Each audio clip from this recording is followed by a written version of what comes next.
Halo, ketemu lagi dalam Ide Ruby in the Car.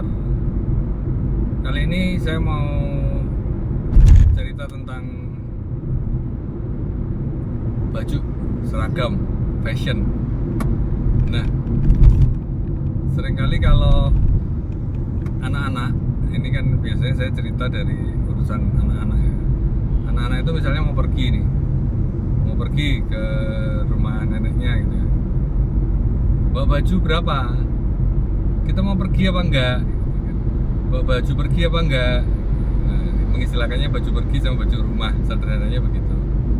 Nah, waktu anak kami homeschooling itu kan ada baju pergi sama baju rumah. Begitu mereka sekolah gitu kan, mereka jadi ada baju sekolah juga. Nah, dan mereka memang mengerti caranya, akhirnya kan caranya berbusana gitu ya. Oh, kalau pergi bajunya yang begini, ini boleh buat pergi nggak gitu, seringkali nanya-nanya.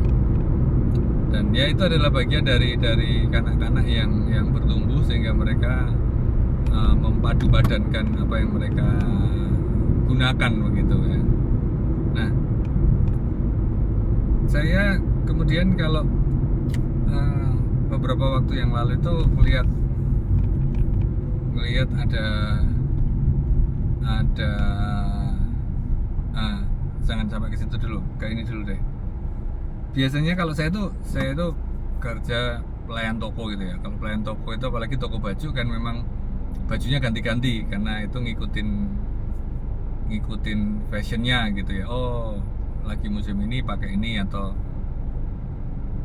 warna ini lagi tren, misalnya kayak gitulah ya. Jadi memang pakai bajunya itu kan memang ganti-ganti. Nah, terus kemudian ada kalau di kantor-kantor yang lain atau tempat kerja yang lain itu biasanya pakai dress code ya, apakah pakai blazer ataukah bisa blus yang seperti apa gitu, atau kemeja. Nah, itu kan baju kerja itu macam-macam gitu. Nah, juga dalam organisasi biasanya mereka punya identitas gitu ya. Bahkan organisasi keluarga pun biasanya ada batik keluarga misalnya kayak gitu ya. Bahkan nanti batik keluarga tahun ini, besok bikin lagi, tahun ini ganti lagi kayak gitu. Nah, itu kan memang identitas baju itu sebagai identitas. Nah, kemudian kedinasan yang lain, saya tertarik pada baju ini tentara, polisi gitu ya. Itu kan bajunya macam-macam tuh ya. Jadi kayak misalnya ada yang doreng, ada yang warna apa gitu. Yang misalnya tentara angkatan darat misalnya, itu kan ada yang hijau, doreng hijau, ada yang beda-beda lah warnanya. Ya tetap hijau tapi ada yang nggak doreng kayak gitu. Nah, saya pikir kalau kayak pramuka gitu aja ya. Pramuka itu kan seragamnya cuma satu kan. Kalau saya anggota pramuka, bukan anggota TNI atau Polri. Anggota pramuka. Jadi kalau pramuka itu kan seragamnya ya itu ya, pasti itu, atasan bawahan ya begitu. Udah. Apapun medannya, apapun suasananya, ya pakainya itu. Kalau di hutan apa di sungai, di gunung ya pakainya itu. Nah, bahkan di gedung pun juga sama ya. Di gedung misalnya ada acara di gedung, ya itu yang akan jadi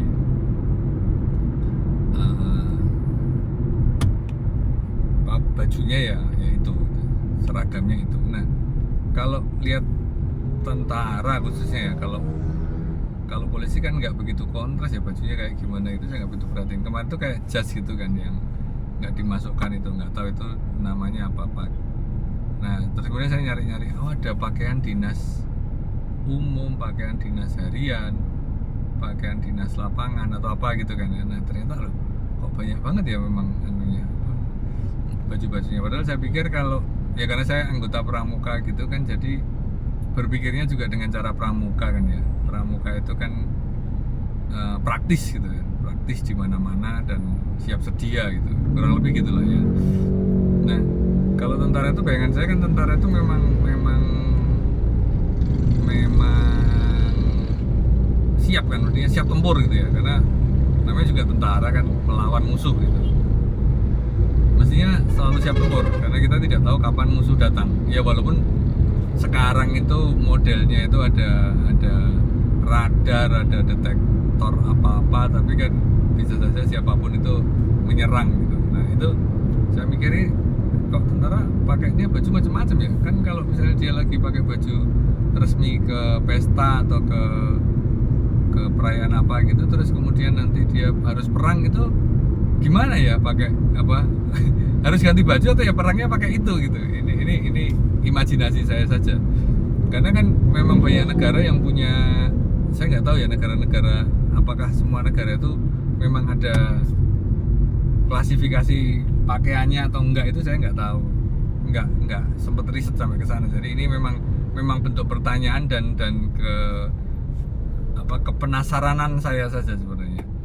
Nah, saya pikir kan ada yang baju itu apa, tandanya macam-macam itu ya, tanda pangkat atau bintang jasa atau apa itu namanya, itu kan ya kayak gitu. Nah, jenderal yang begitu banyak penghargaannya gitu, kalau pas perang itu pakai baju yang itu atau pakai baju tentara yang, kan kalau pakai baju itu buat merayap gitu kan malah sakit ya, ada ininya apa, logam-logamnya itu. Nah ini saya memang benar-benar terus kemudian bertanya gitu ya, kalau nanti kayak gitu ganti bajunya gimana ya, kalau dia di camp gitu atau di pos gitu kan, mungkin ya di situ ada bajunya juga gitu. Terus standby-nya di mana dia kan, bayangan saya gampangnya inilah pemadam kebakaran itu kan memang dia pergi kalau ada panggilan gitu kan. Nah sama pemadam kebakaran pun kayaknya juga bajunya satu kan, itu aja ya. Mungkin ada yang baju nanti kalau ada pengamanan itu pakai baju yang ini, kalau pakai baju yang anti api atau gimana. Tapi kalau yang biasa kan ya dia bajunya ya cuman bajunya kayaknya, saya kurang tahu juga pemadam kebakaran, kayaknya itu aja, baju bebas itu. Tapi nanti kalau pas mau pemadaman ya baru pakai pakaian dinasnya gitu. Nah ini saya benar-benar bertanya dan penasaran, pakai kayak gitu ya, filosofinya apa gitu. Karena kalau pertempuran itu saya jadi inget tontonan Ketoprak ya, ini cuma sekedar tontonan saja ya. Ketoprak itu seni tradisi Jawa gitu kan. Kalau di Ketoprak itu kan pasti ada ini ya, kayak catur itulah ya, ada raja, ratu, terus kemudian ada nanti panglima-panglimanya, terus yang paling bawah itu ya prajurit-prajurit. Nah, prajurit-prajurit itu kostumnya itu kostum siap perang gitu. Jadi kainnya itu diangkat gitu kan, lututnya kelihatan, sehingga kalau orang dia memang tugasnya cuma perang. Jadi kalau misalnya ketemuan gitu ya, ketemu untuk berperang gitu, actingnya itu ya mungkin sesekali dia datang ke kerajaan gitu, tapi kan sesekali aja, utamanya dia itu berperang. Nah, dalam beberapa adegan nanti pangeran atau raja itu juga perang juga. Nah, mereka tuh pakai kain panjang tuh, pakai kain panjang. Ternyata kalau mau perang mereka tuh kayak disingkapkan gitu kayaknya. Jadi dia tuh nggak ganti kostum, jadi dia cuman disingkapkan kain bawahnya tuh disingkapkan, terus kemudian singkan lengan baju. Nah itu kayak di lagu-lagu kan, jadi lengannya diangkat gitu, terus siap bertempur gitulah ya. Itu kan seni. Tapi maksud saya tentara atau prajurit itu kan memang ada yang prajurit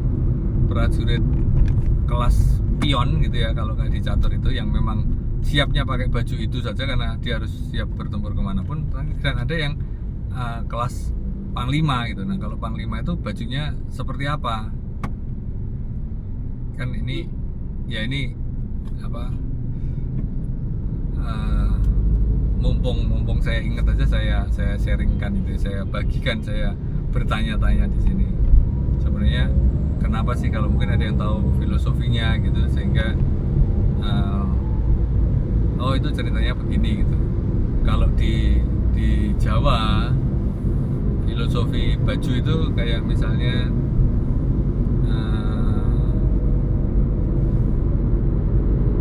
nikah ya, orang nikah itu kan ada yang pakai baju raja gitu, terus nanti pakai baju satria gitu. Nah, saya mikir ini sebenarnya ngapain ya kok pakai kayak gitu. Saya dulu nggak mau harus ganti baju, itu nggak mau, karena tradisi itu kan sebenarnya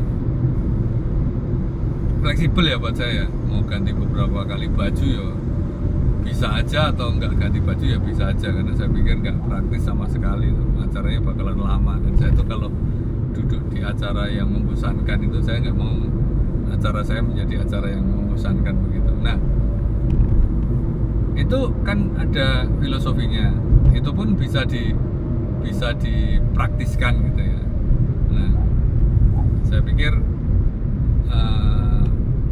apa ada hubungannya sama, kan kalau orang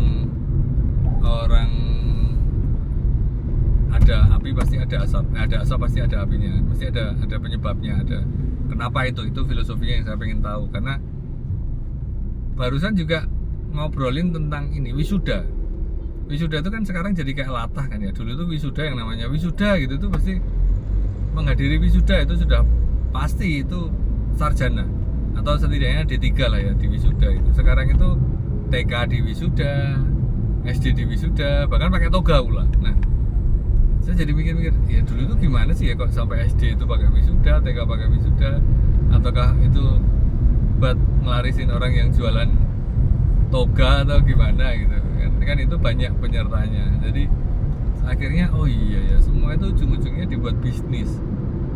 Kapan itu saya dengar Renat Kasali cerita tentang otomotif itu membuat industri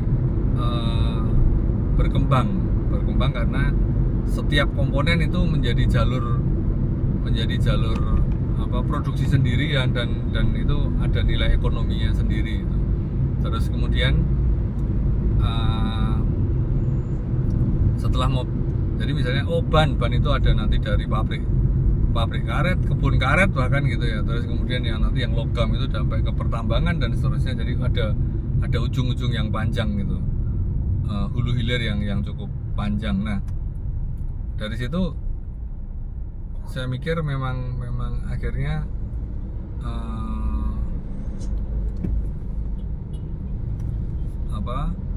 terkait dengan industri itu perkembangannya jadi kemana-mana itu. Belum lagi setelah mobil jadi, terus kemudian orang pada bepergian, BBM diperlukan, tempat makan diperlukan, tempat nginep diperlukan, hiburan ya, akhirnya kemana-mana gitu kan. Hanya karena otomotif. Saya pikir juga iya, wisuda itu, tahu saya wisuda aja kan. Terus habis itu ada yang bunga, ngasih bunga, habis itu foto session, habis itu nanti ada foto, ada makan-makan gitu, makan terus nanti ada nginep. Kalau yang tempatnya jauh nginep. Kalau dulu mungkin tempatnya jauh ya karena memang belum ada hotel gitu atau belum ada penginapan, jadi ya nanti datangnya misalnya acaranya jam 7 ya, pokoknya jam 7 sampai di tempat, entah berangkatnya kemarinnya gitu atau berapa hari, pokoknya hari itu pasti situ, jadi nggak ada nginep-nginepan. Nah, ini kan menjadikan industri make up gitu dan penyewaan. Sudahlah, dulu kalau wisuda ya udah pakai baju biasa, pakai toga. Tapi sekarang akhirnya ada yang cowok mungkin pakai jas, yang cewek pakai kebaya, lebih ribet lagi dan sebagainya. Nah, itu kan industri atau perputaran roda ekonomi. Nah, saya pikir kembali ke seragam tadi, apa yang memang ada hubungannya dengan perusahaan kain gitu ya. Tapi ya yang saya nggak tahu antara filosofi pergerakan ekonomi dan seterusnya itu sambung menyambung kait mengaitnya seperti apa, saya nggak tahu. Itu aja dari saya tentang seragam atau kostum atau pakaian. Kalau ada yang punya faktanya atau sejarahnya bisa diceritakan. Sampai ketemu lagi di ide Ruby yang lain. Sampai ketemu.